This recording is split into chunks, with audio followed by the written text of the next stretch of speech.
Cheesy the Podcast, presented by Just Cheesy Productions.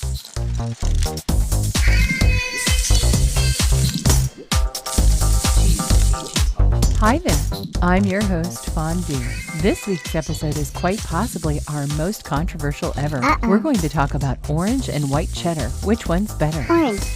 We're going to find out if mice really do love cheese. Of course they do. We're going to talk about robots and cheese. What robots? And of course, we're going to hear a very cheesy joke. Oh yeah. Stay tuned for episode number 15 of Just Cheesy, the podcast.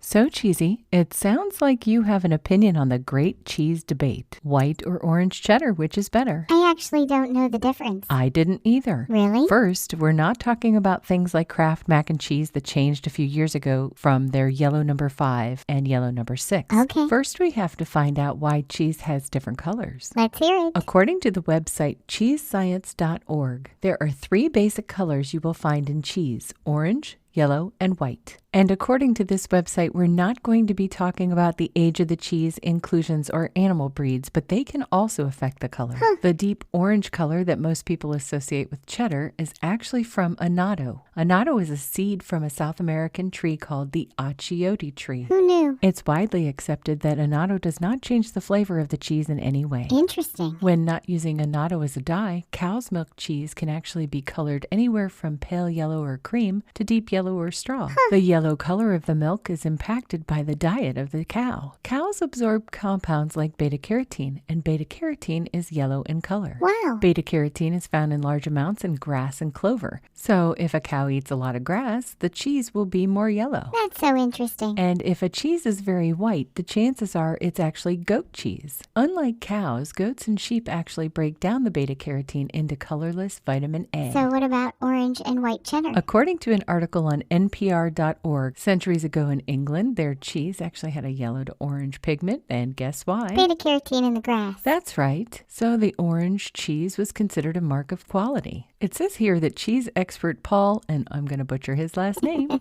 Of course you are. Kinstead of the University of Vermont, explains that back in the 17th century, many English cheesemakers realized that they could make more money if they skimmed off the cream to sell it separately or to make butter from it. When they did this, however, most of the color was lost because the pigment is carried in the fatty cream. What was left was low-fat cheese made from white milk. In order to get people to believe that this cheese was of high quality, they had to trick them by masking the color. Oh, that's bad. They added coloring from saffron, marigold, carrot juice, and later annatto, which comes from the seeds of the plant we talked about earlier. Wow. This tradition of coloring cheese carried over to the U.S. Lots of cheesemakers in Indiana, Ohio, Wisconsin, and New York have a long history of coloring cheddar. Who knew? The tradition never really caught on in the New England dairy farms. According to this article, it also says that places like Shelburne Farms say that they see a lot of color changes when the cows are eating fresh meadow grasses, and it's a little bit more like the golden color of straw. Way to go, cows of Shelburne Farms. Shelburne Farms, not a sponsor, but if they were, their ad would go right here. I don't know about you, Cheesy, but I've gone through most of my life thinking that mice love cheese. Of course they do. Tom and Jerry told us so. Well, today I decided to find out if that's true.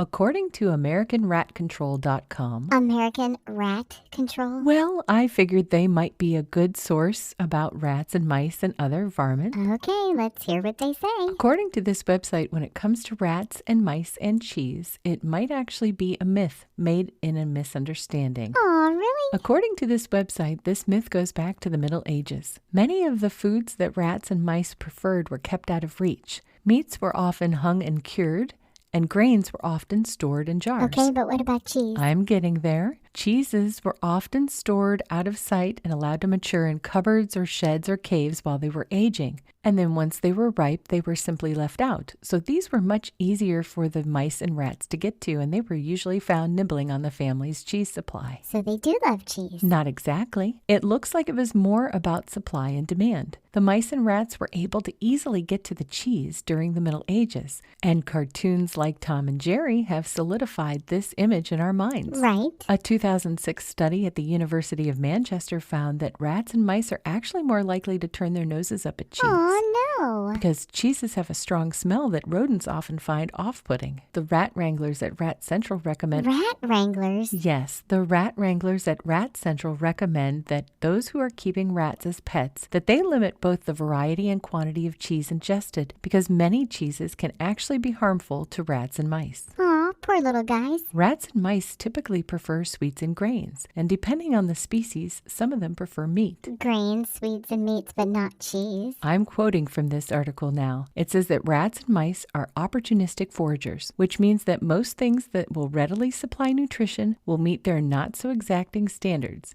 including their own tails Ew. and even each other if things get too desperate. So gross. So apparently they like their tails better than cheese. I no longer like rats and mice. On that note, let's move on to my favorite segment. This week in cheese. It looks like we have 2 articles this week on robots and cheese. Really? Our first article is from roboticsandautomationnews.com. There's an article called Scientists Invent Cheese-Tasting Robot by David Edwards. Apparently, there's a scientist at the University of Copenhagen that has invented what they are describing as a cheese-tasting robot. Tasting? Right? I was thinking the same thing. I'm all for automation, but a cheese-tasting robot? No way. The robotic system is currently operational and helping a multinational Danish dairy products company, Arla, with quality control of its cheeses. They say that it can see whether the cheeses meet the dairy's quality standards for safety, texture, and taste. Okay. Prior to the robot, quality control was actually the fine noses of dairy workers and their sense of what the consistency of a cheese ought to be. Fun job. They say the robot should be able to help them catch errors at the beginning of the process and not the end. What's the other article? The next article comes from thedailymail.co.uk. There is a $325,000 robot which is set to make a grand debut at the Paris International Agricultural Show. The robot is named the Buoybot, which is named after the Buoy Bows, which are teenage boys who spend the summer up in the mountain chalets, helping herdsmen while they take care of making cheese. Wow. The Buoybot is actually going to be making cheese fondue. Fondue? Yep. It pours wine into the classic fondue mix of Here we go. Vacherin,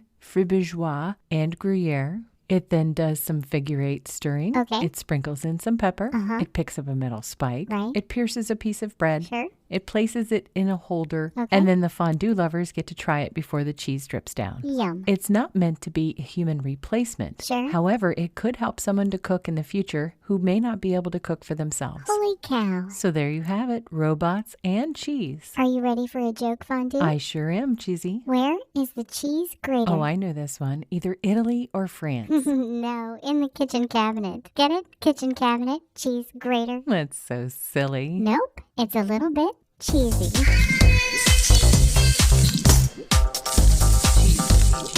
Thanks for listening to Just Cheesy, the podcast. Join us next week for episode number 16. Stay cheesy, everybody.